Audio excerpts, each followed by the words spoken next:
Байцгаана уу. Тэгээд за энэ удаад бид хоёр Хүсгэл аймгийн Баянзүрх сумын Гошлай хад гэдэг байгалийн үзэсгэлэнт газар ирсэн байна. Энэ байгалийн талаар ямар хөө сэтгэлтэй байна? За одоо ингээд Хүсгэл аймгийн Баянзүрхийн Гошлай хадад одоо ирээд шивээсээ хийлгээд байж байна артисттайгаа. Үнэхээр сайхан мэдрэмж авч байна. Голын урлагсын чимээ сонсоо тий. Үнэхээр сайхан биш үү тий.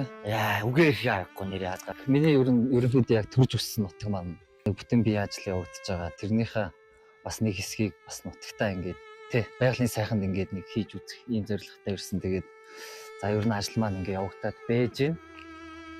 За энэ хоёлоо эхлээд яг 5 сарын хугацаа өнгөрсөн байна.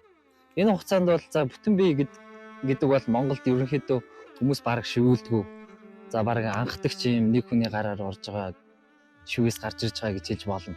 За тэгэхээр 5 сарын хугацаанд бас ийм явцтай ингэж амар хурдан явж дуусгана гэдэг бол маш хүнд зүйл. Хоёлоо угаасаа 7 хоногт бараг 4-5 удаа сууж хийж байгаа болохоор маш их өвдөлт цаг хугацаа амар ихэн зарцуулж байгаа.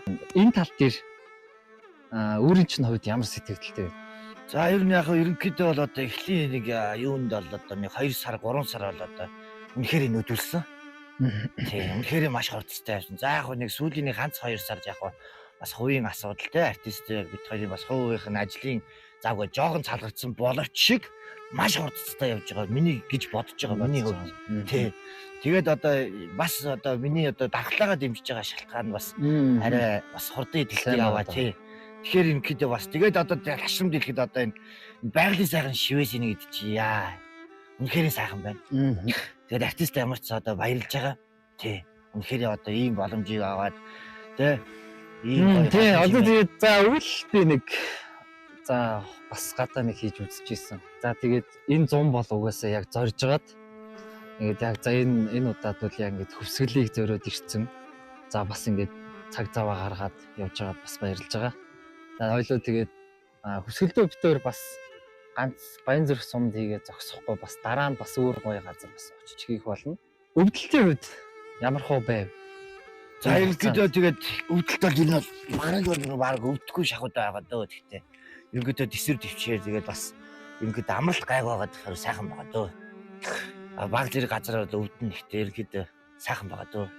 Хамгийн гол нь эн чинь бас хийж байгаа хүнээсээ шалтгаалаад бас өвдөлт гэдэг зүйл чинь бас мэдрэгдэн тий. Ерөнхийдөө өвдөлт бол ажгүй маш сайхан байгаа. За окей. За хүмүүс бас ингээд нөгөө хөдөө байгальд ингээд яваад шивээс ихээр болдгоо гэдээ бас гайхчиж магадгүй. За шивээс бол мэдээж цэвэрхэн орчинд хийгдэх ёстой зүйл. За яагаад байгальд ингээд хийгээд яваад байгаа вэ гэхээр за бидний яг хэрэгжилж байгаа зүйл бүгдээрээ яг нөгөө чанарын ариун цэврийн шаардлагуудаа хангасан зүйлүүдээ бол бүр цөмөө авчраад бэлдээд ингээд хийгээд явж байгаа болохоор ариун цэврийн тал дээр бол тийм том асуудал гарахгүй. За тэгээд хэдүүлээ дараагийн дугаар дээр ч гэсэн маш сонирхолтой газар байх болно гэж бодож байна. Баянзүрхт ирсэн сүүлийн сэтгэлээсээ хэлээч. За одоо ямар ч одоо энэ сайхан байгаль дээр ингээд одоо шивээсээ хийлгээд тий харахыг бодгоо идгээд ингээд давхар шивээсээ хийгээд байна гэдэг бол одоо үгээр хэлхийг аргагүй байна. Ямар ч артист үнэхээр баярлалаа. Тэгээд Дашрын дэлхийд би бас нэр хөвсгөлийг байсан. Хоёлоо хөвсгөлийнх болж таа. Баби. Хоёлоо хөвсгөлийг таасан байгаа шүү дээ. За артист ямарсан баярлж байгаа шээ.